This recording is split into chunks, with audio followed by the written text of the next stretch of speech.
हिंदुत्व कुंटीला टांगलं म्हणायचं का, पण हिंदुत्व असं बोलता येणार नाही आपल्याला. त्यांना हिंदुत्व शिकवण्याची आवश्यकता देखील नाही. आणि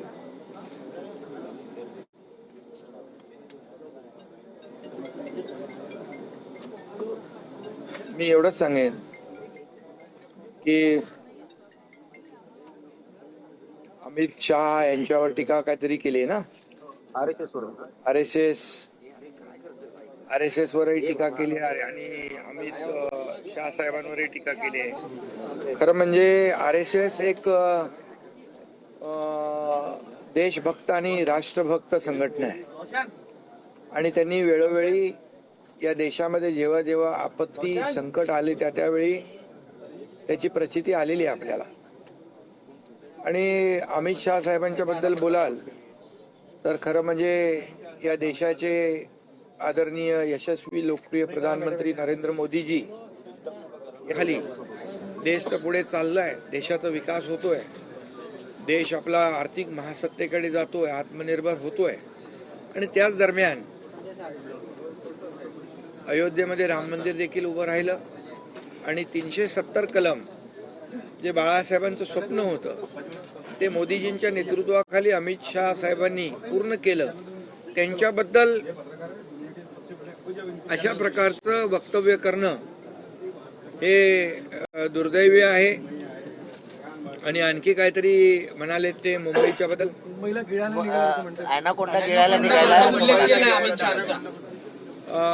खरं म्हणजे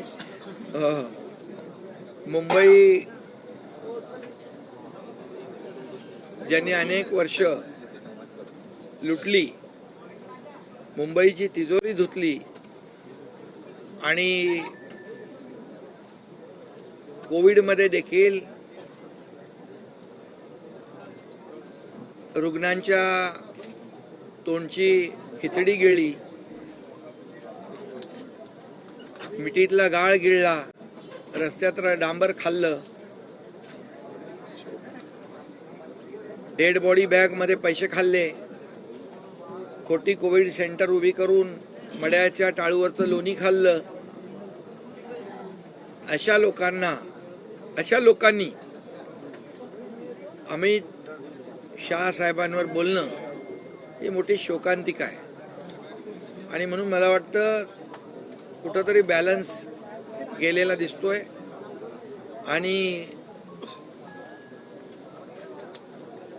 असंबंध म्हणजे संबंध नसलेल्या गोष्टी बोलू लागलेल्या आहेत.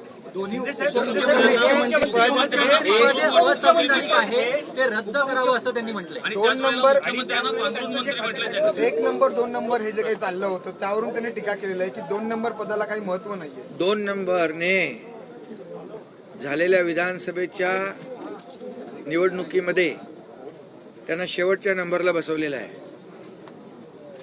आणि मी मुख्यमंत्री होतो तेव्हाही संविधानिक नाही, घटनाबाह्य पद आहे, हे रद्द झालं पाहिजे असे काही लोक म्हणायचे. आता मी उपमुख्यमंत्री आहे आणि घटनाबाह्य हा शब्द त्यांच्या आवडीचा दिसतोय. कारण बाबासाहेबांच्या संविधानाला, घटना त्यांना मान्य नाही असं वाटतंय आणि म्हणून नेहमी घटनाबाह्य हा त्यांचा टाव फोडत असतात. त्यांनी याचा अभ्यास करायला पाहिजे होता. अनेक पिटिशन सुप्रीम कोर्ट, हायकोर्टमध्ये अशा दाखल झाल्या होत्या आणि आतापर्यंत इतिहास आणि त्याची माहिती घेऊन बोलले असते तर बरं झालं असतं. त्यांच्या काळात देखील अजितदादा उपमुख्यमंत्री होते आणि त्यामुळे जेव्हा आपण समोरच्याकडे बोट दाखवतो तेव्हा 3 बोटं आपल्याकडे असतात आणि म्हणून जिनके घर शीशे के होते वो दूसरों के घरों पर पत्थर नहीं फेका करते. आम्हाला खूप बोलता येईल. आता अगदी जी काही परिस्थिती पाहतोय ती अतिशय केविलवाणी परिस्थिती आहे, केविलवाणी धडपड आहे. मी मुख्यमंत्री असतानाही आरोप सहन केले. आरोप आणि टीका याला मी कधी आरोप आणि टीकेने उत्तर दिलं नाही. परंतु जेव्हापासून मी मुख्यमंत्री झालो, एक शेतकऱ्याचा मुलगा, एक सर्वसामान्य कार्यकर्ता मुख्यमंत्री होतो, हेच मुळात त्यांना पचनी पडत नाही, पडलेलं नाही. आणि त्यामुळे ही जळजळ, मळमळ, पोटसूळ जो आहे, ही पोटदुखी त्याच्यातूनच उत्पन्न झालेली आहे. परंतु या महाराष्ट्रातल्या जनतेने त्यांची जागा त्यांना दाखवलेली आहे. आणि आम्ही या निवडणुकीत विधानसभेच्या कुणाचा नंबर काय आहे तो जनतेने दाखवला. आम्ही 80 जागा लढून 60 जागा जिंकलो आणि समोरचे लोक किती जागा लढल्या तर तुम्हाला माहित आहे आणि किती जागा जिंकल्या. भ्रष्टाचारी मंत्र्यांवरती पांघरून घातलं जात आहे, त्यामुळे मुख्यमंत्र्यांनी आता पांघरुण मंत्री असं नवीन मंत्री निर्माण करावं स्वतःकडे ठेवावं असं ते म्हणतात. मग त्याच मुख्यमंत्र्यांना बुके घेऊन का जाता? का मुख्यमंत्र्यांची वारंवार भेट घेता, एकीकडे टीका करायची आणि दुसरीकडे नाही, एकीकडे गोडवे गायचे आणि दुसरीकडे टीका करायची, ही दुटप्पी भूमिका आहे. सर हे एक मी सांगतो तुम्हाला की मुख्यमंत्र्याच्या खुर्चीसाठी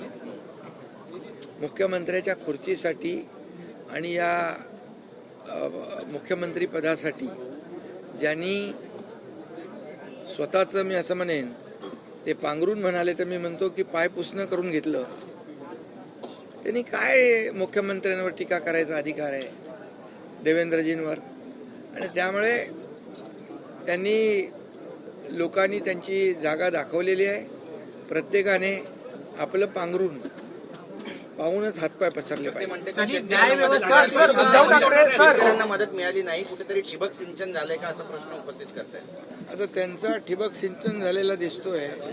एक हे बघा,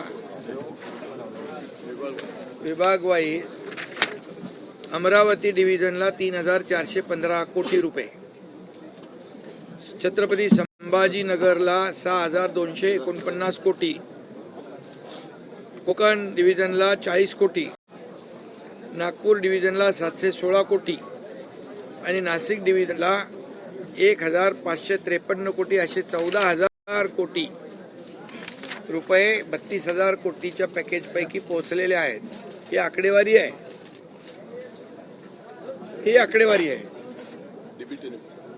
आणि डायरेक्ट खात्यात पैसे गेलेले आहेत. आता सांगा मला की शेतकऱ्यांना पैसे मिळाले नाही ही ओरड आणि हा खोटारडेपणा त्यांचा आता लपून राहिलेला नाही. तर उद्धव ठाकरे हिंदू धर्माच्या विरोधात भूमिका घेत आहेत का? कारण तामिळनाडूमध्ये दिवा लावावा असं कोर्टाने आदेश दिल्यानंतर महाभियोग जो दाखल केला गेला आहे त्यावरती उद्धव ठाकरेंनी सही केलेली आहे. हिंदू धर्माविरोधात उद्धव ठाकरे भूमिका घेतात असं वाटतं का तुम्हाला? हे बघा ना, हे काय, हे बघा, इम्पिचमेंट आणलेली आहे.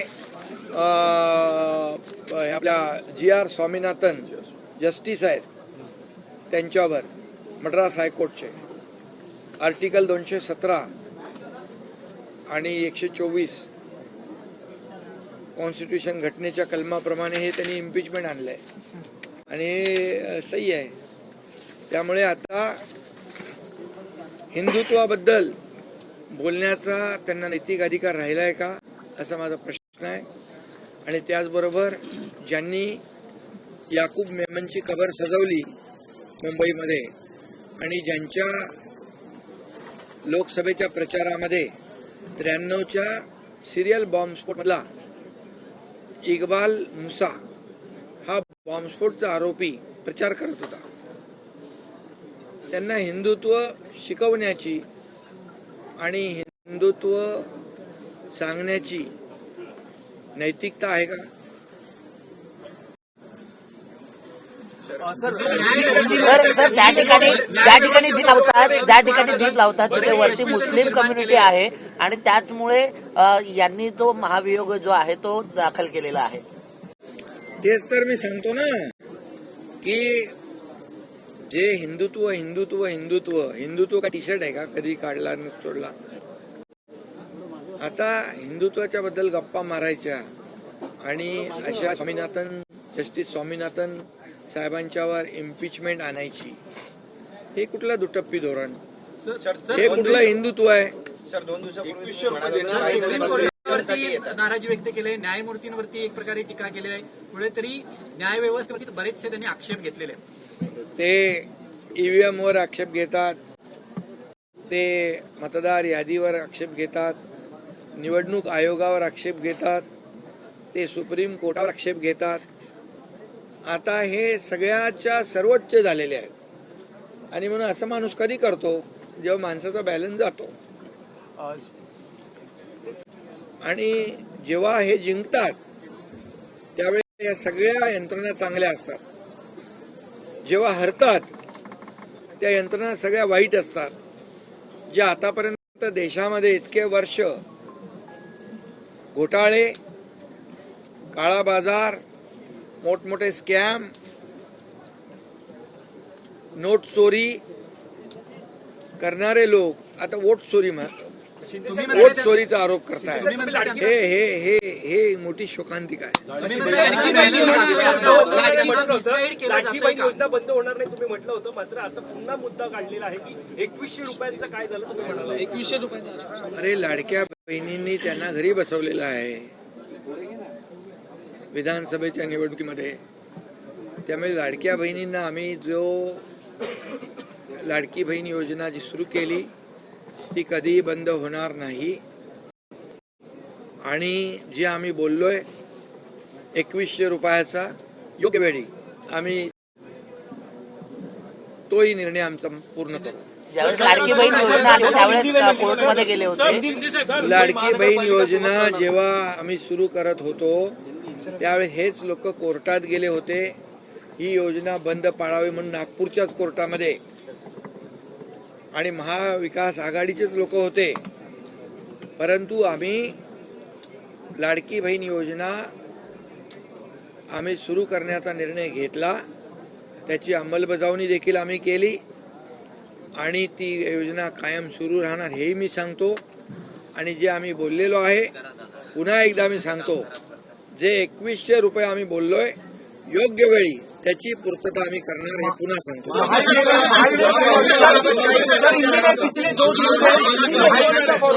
मुख्यमंत्रीपद सोडलं तेव्हा विधान परिषदेच्या सदस्यत्वाचा राजीनामा दिला होता. आज ते अवघ्या काही तासांसाठी नागपूरमध्ये आलेले आहेत आणि संध्याकाळी त्यांनी आमदारांची बैठक बोलावलेली आहे. हे नेमकं कशाचं होतं का? आणि अवघ्या काही तासांसाठी पर्यटन अरायवल आणि डिपार्चर महापालिका जिल्हा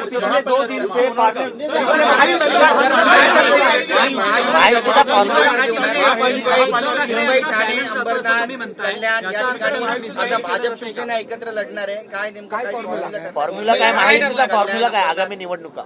आगामी महापालिकेच्या निवडणुका आम्ही महायुतीने लढणार आणि महायुतीत जिंकणार. रायगड जिल्ह्यामध्ये जो संघर्ष स्वबळाचा नारा हा दिला जातोय त्या संदर्भात काही स्पष्टोक्ती आहे? काही ठिकाणी अजूनही माझी मुख्यमंत्र्यांच्या बरोबर चर्चा झाली. तिथे प्रदेश अध्यक्ष बावनकुळेजी, रवींद्र चव्हाण सगळे तिकडे होते आणि आमची सर्व चर्चा झाली. महायुतीने लढण्याचा निर्णय झालेला आहे. रायगडमध्ये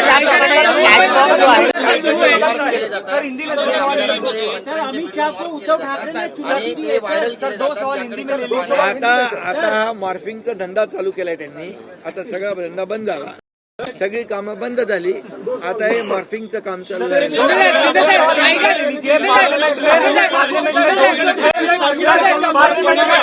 हिंदुत्व के मुद्दे पर उद्धव ठाकरे ने अमित शाह को चुनौती दी है. उन्होंने कहा कि आप ही के सांसद, आप ही के मंत्री गोमांस खाते, उन्हें आप रोक नहीं पाते. अरे अमित शाह जी और नरेंद्र मोदी जी प्रधानमंत्री जी को हिंदुत्व के बारे में चुनौती देने का अधिकार उनको है क्या? ये मेरा सवाल है. अभी यहाँ पर देखिए, ये GR स्वामीनाथन जो मद्रास हाईकोर्ट के जस्टिस है, उनको इम्पीचमेंट लाने का जो लेटर दिया है उस पर उनकी सिग्नेचर है. जिन्होंने मंदिर में दिया लगाना चाहिए ऐसा निर्णय दिया, ऐसे देखिए, ये motion for removal of justice G.R.. Swaminathan of the Madras High Court under Article 217 and with 124 of the Constitution of India, ये देखिए, और ये यहाँ पर साइन है, ये क्या है? और जो यहाँ पर जो मुंबई में याकूब मेमन की मजार को, कब्र को सजाते हैं, और इकबाल मूसा जो सीरियल बम ब्लास्ट में आरोपी है, उसको इनके प्रचार में देखा गया। ये कौन सा हिंदुत्व है?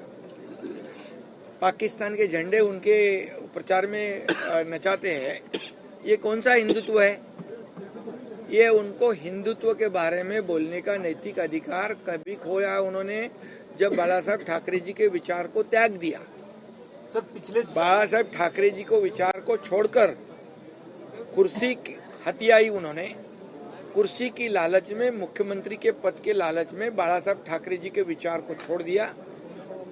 बाला साहब ठाकरे जी ने कहा था मेरी कांग्रेस नहीं होने दूंगा, उसी कांग्रेस के साथ जुड़ गए। अभी उनको कौन सा अधिकार है हिंदुत्व के बारे में बोलने का? और आदरणीय प्रधानमंत्री नरेंद्र मोदी जी और अमित शाह जी के ऊपर बोलने का अधिकार है?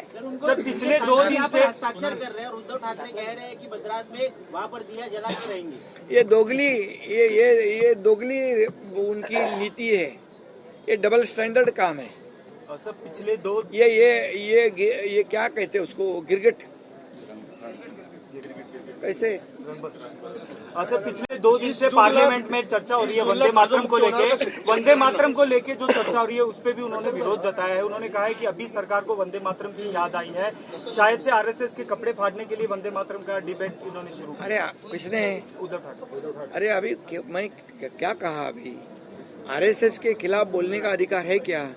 आरएसएस एक देशभक्त और राष्ट्रभक्त संगठन है। उन्होंने हमेशा उन्होंने प्रूव करके दिखाया है, जब देश में संकट आती है, आपदा आती है, तो पहले वो जाते हैं। और वो उनके ऊपर आरोप लगाना ये तो एक प्रकार का मजाक है। वंदे मातरम से तकलीफ, वंदे मातरम तो हमारा, ये वंदे मातरम बोलते बोलते कई लोग फांसी पे चढ़ गए। उस वंदे मातरम का अवमान करना, उनको भुगतान करना पड़ेगा। सर रायगढ़ जिल्हा लोकल बॉडी इलेक्शन साथ में लड़ने वाली है sir Mahayuti. Local body election नहीं है, हमें मांगनी करते हैं। लोकल बॉडी इलेक्शन महायुति साथ में लड़ने वाली है क्योंकि बीएमसी के अलावा और भी टीएमसी, मुंबई कारपोरेशन के साथ जो कारपोरेशन के चुनाव है, महायुति साथ में लड़ेगी और महायुति जीतेगी, क्योंकि हम 3.5 साल में पिछले जो काम किया है वो लोगों के सामने है। डेवलपमेंट है, वेलफेयर स्कीम्स है, लाडली बहना जैसी कई स्कीम्स, योजनाएं बनाई। और इन्होंने जो महाविकास आघाड़ी ने स्पीड ब्रेकर डाले थे, कई कामों को स्थगित कर दिया था, उसको हमने आगे बढ़ा दिया। मुंबई के रोड हो, कंक्रीटाइजेशन हो, सीवरेज ट्रीटमेंट प्लांट हो, ब्यूटिफिकेशन हो, मेट्रो हो, कार शेड हो, कोस्टल रोड हो, अटल सेतु हो, इतने काम किए हैं, इतने काम किए हैं। हमें देश के प्रधानमंत्री नरेंद्र मोदी जी ने भी मुंबई को डेवलपमेंट के लिए, महाराष्ट्र के डेवलपमेंट के लिए 10 लाख करोड़ रुपए दिए। और ये इसी की जो जलन है, इसी की जो जलन है, यही पेट दर्द है कि उन पर आरोप लगाने की कोशिश हो। मुख्यमंत्र्यांनी 30 जूनला कर्जमुक्तीची घोषणा केली आहे। कर्जमुक्ती होणार का 30 जूनला साहेब? अभी हो गया मराठी। रायगड जिल्ह्यामध्ये महायुतीमध्ये संघर्ष आहे। राहुल गांधी कह रहे हैं अमित शाह डर गए। पार्लियामेंट में डिबेट के दौरान राहुल गांधी कह रहे हैं कि अमित शाह उनसे डर गए, उनके हाथ कांप रहे थे, उनकी जबान लड़खड़ा रही थी जब इलेक्टोरल रिफॉर्म्स पे डिबेट हो रही थी। अरे अमित भाई ने ये 370 कलम कश्मीर का हटाया। इतने सालों में जो काम नहीं हुआ वो उन्होंने करके दिखाया है। और उन्होंने तो राहुल गांधी के कपड़े फाड़े, ऐसा नहीं बोलता हूँ मैं, लेकिन उसकी जगह उसको दिखा दी। ये राहुल गांधी जी जो है, राहुल जी, ये हमारे देश की बदनामी विदेश में जाके करते हैं, हमारे प्रधानमंत्री जी की बदनामी विदेश में जाके करते हैं। ये कौन सी देशभक्ति है? ऑपरेशन सिंदूर के बाद हमारे जो ऑपरेशन सिंदूर में पहलगाम हमले के बाद जो जवानों ने करतब दिखाया उसके ऊपर आशंका जताते हैं। ये कैसी देशभक्ति है? ये पाकिस्तान की बोली बोलते हैं वो लोग। और ऐसे राहुल गांधी, अमित भाई जो देशभक्त है, जिन्होंने जो कर्मठ गृह मंत्री है, उन्होंने अपना काम बराबर दिखाया है सबको, नक्सलवाद को खत्म कर दिया है और देश के दुश्मनों का करेक्ट कार्यक्रम किया है, तब डरे नहीं। और ये ऐसी बातों में वो डरने वाले हैं क्या? 11 महीने में 2000 से ज्यादा किसानों ने आत्महत्या की है विदर्भ और मराठवाड़ा में। आपने डेटा तो दिया है, लेकिन कहीं न कहीं अभी भी जिस तरह की मदद पहुंचनी चाहिए थी किसानों को नहीं। क्या बात कर रहे हैं? अभी मैंने दिखाया ना, 2000 आत्महत्या हुई है सर, 2000। रुको, ये देखो, ये बोलते हैं कुछ पैसा नहीं दिया है, ये आंकड़े हैं। आपको मैं चैलेंज करता हूँ, अगर ये पैसे नहीं पहुंचे होंगे तो आप जो बोले हरे 14,000 करोड़ रुपया किसानों के खाते में डीबीटी के साथ गए, ये झूठ बोलते हैं विपक्ष वाले, लेकिन झूठ जोरदार तरीके से बोलते हैं। लेकिन जनता को पता है, जनता ने उनको उनकी जगह दिखा दी है।